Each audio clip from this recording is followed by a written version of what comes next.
Brahma Gurur Vishnu Gurur Deva Maheshwara Guru Sakshat Parabrahma Tasmai Shri Guruve Namaha. Om Namah Shivaya. Welcome to another Pranav television program, Reflections of Hinduism on Vision Television, reaffirming the ancient teachings of Sanatana Dharma. This morning, we discuss with you the secret of work as taught in the Bhagavad-Gita. We read in the Bhagavad-Gita that we must all work with great care and perseverance. We know that all work is by nature composed of both good and bad. Good work and work done badly will both have their results, will produce their karma. Good action will entail upon us good effect, bad action bad. But good and bad are both bondages of the soul. The solution reached in the Gita in regard to this bondage producing nature of work is that if we do not attach ourselves to the work we do, it will not have any binding effect on our soul. We shall try to understand what is meant by this non-attachment to work by studying this verse of the Bhagavad-Gita, chapter 2, verse 4 to 7. Karmanyevadhikaraste ma phaleshu kadachana ma karma phal hetur bhurma te sango vastva karmani, meaning, thy business is with only the action, never with its fruits. So let not the fruit of action be thy motive, nor be thou to inaction attached. This famous verse contains the essential principle of disinterestedness, that is, free from self-interest.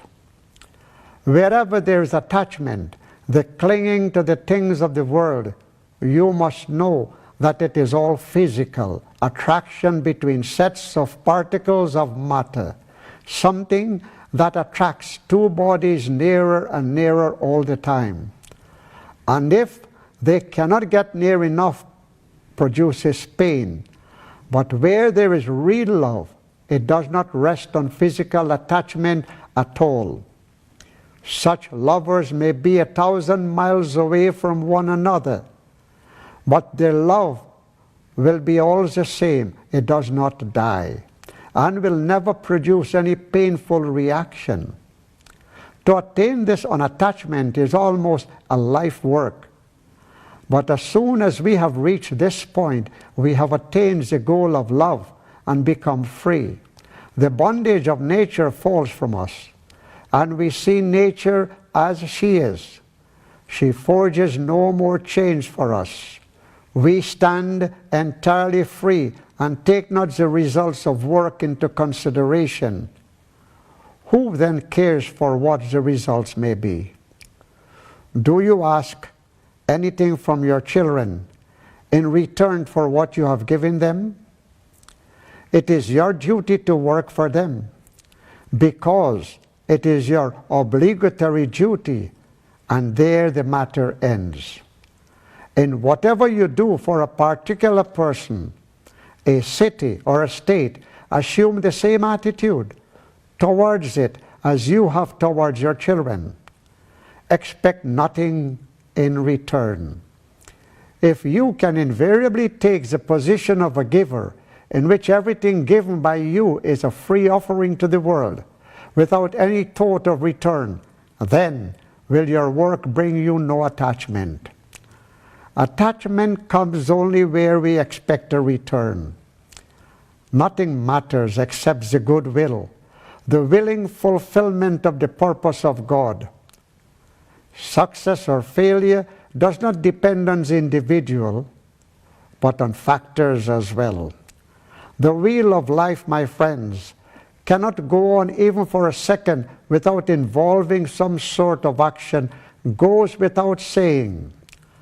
Wouldn't it be wonderful if we had a way to turn our ordinary work into a spiritual practice, a contemplative art that could transform drudgery into acts of concentrated worshipful effort? Wait, we do. It is called Karma Yoga. Union with the divine through service and sacred action. The word in this sense means action or deed. It also refers to the principle of cause and effect. In its most profound sense, Karma Yoga is doing all of actions in a spiritual manner, consciously, selflessly, excellently, as an offering to the divine. We discipline ourselves to be skillful, efficient, and wise in action, meaning that we act from a state of unity, doing the work for the highest value and most helpful result. All our actions goes to perfection in our work for the divine, not in seeking glory or recognition of ourselves. Karma Yoga is most commonly practiced as selfless service. Seva in Sanskrit it means. At a temple or ashram. This is its most potent and accessible expression, one which helps establish the foundation of good character required for more sophisticated aspects of yoga. This effort can be extended into other areas as well, such as the workplace and the home, quietly helping others willingly and without complaint. We are never too young or too old for Karma Yoga, my friends. As life flows from the source to the sea, our giving evolves. As children, we gather flowers for worship. As youth, we keep the temple clean. As young adults, we feed the needy. As grihastas, devotees in the householder life, we polish the temple brass utensils and teach the dharma of seva to the youth. And finally, in our mature years, we may weave garlands for the Lord and offer life-forming guidance. Now, the form of Karma Yoga changes, but its spiritual purpose remains the same throughout life. We begin this insight with an exploration of Karma Yoga as the age-old science of spiritualized action, citing its sources in Scripture and discussing how and why it is performed. Then, we turn to Seva's many forms as practiced today by Hindus, sharing testimony on how it benefits devotees, subtly strengthening their spiritual life. And we do not sidestep the conundrum of whether seva is the path to God, sufficient unto itself, or a preparatory step, or a longer path. How simple actions become divine expressions. Taken in its highest and traditional sense, Karma Yoga is a constant effort to surrender to God's will, to see Him in everything and everyone, and to perform every action as a divine offering in a spirit of love and detachment. In his translation of the Bhagavad-Gita, Christopher Isherwood commented on acting without attachment, quote, "In general, mankind always acts without attachment. That is to say, with fear and desire. Desire for a certain result, and the fear that this result will not be obtained. The doer of non-attached action, on the other hand, is the most conscientious of men," unquote. He does not run away from life. He accepts it much more completely than those whose pleasures are tinged with anxiety and whose defeats are embittered by regret. No matter. He is sweeping a room, or calculating the position of a star, or taking the chair of a meeting. He does it to the utmost limit of his powers, so carefully, so devotedly, so wholeheartedly, that the dividing line between the chosen activity and necessary chores disappears. All work becomes equal and vitally important. Let our work speak for itself. No covering it with an excuse. Excuses are just the expressions of our weakness in the field of action. Reveling in our tiredness, joyous in our exhaustion, blissful with our fatigue, we shall still work only by such inspiration in our endless love for Him. Seva signifies a devoted servant to God, that is, one who does everything that he has to do for God and not for himself. The result, whether successful or unsuccessful, are the concern of his master. As his actions are performed for God, he must execute them as well as he possibly can. For everything that is worth doing is worth doing well. Every act, my friends, from the grandest and noblest to the meanest and most trivial, thus becomes a sacred rite, and Zen work is worship.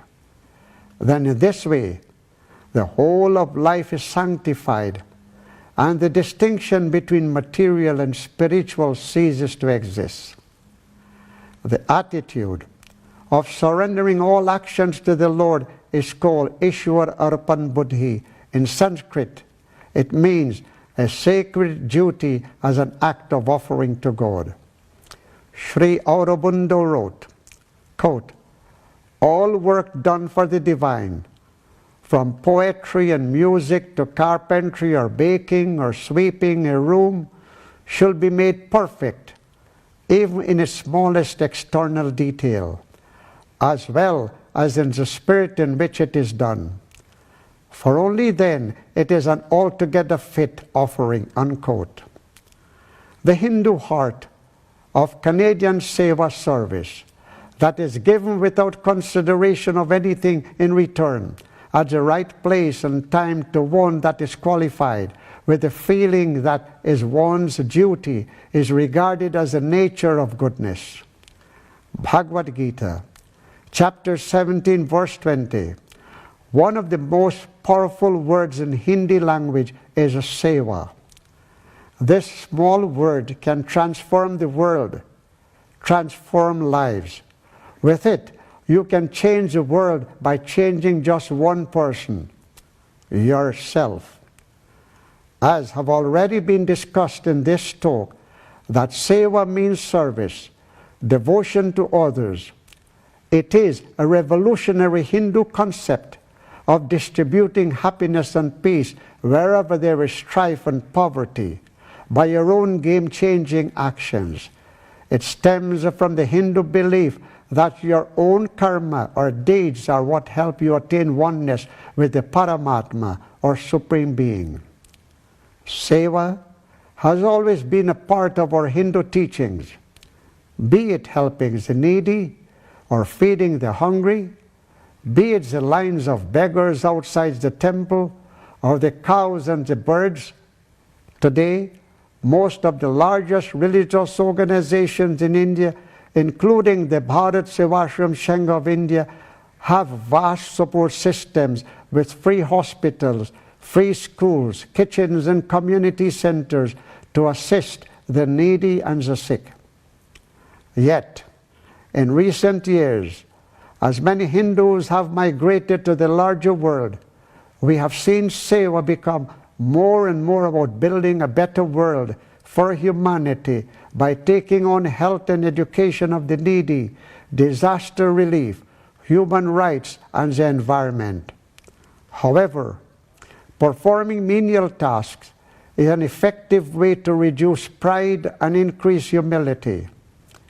Opportunities for such humble service are readily available at ashrams and temples all over the world, washing temple utensils, dishes, washing temple sheets, cleaning the kitchens and bathrooms, working in the gardens, polishing brasswares and pedestals, chopping the vegetables, sweeping the temple floors. Doing all these is seva in preservation of dharma that allow us to go through and experience the metamorphosis in attitude to be a better person. We see God in each individual to whom we extend a helping hand. We serve God residing within each individual. When asked if there are advantages of doing seva at temple, the answer is, it is much better to do seva in a sacred place, such as a temple or an ashram. Here, acts of selfless service are part of the proper way of behavior. While performing your work, you are observed by the devas living in the inner astral planes of the temple. The prayers of your Guru go out to you to help your efforts acquire punyam, and so a spiritual fellowship is established. Many minds are aware of you, blessing your efforts. The effect is that you are drawing closer and closer to God. More security comes as a result. God bless. Namaskar.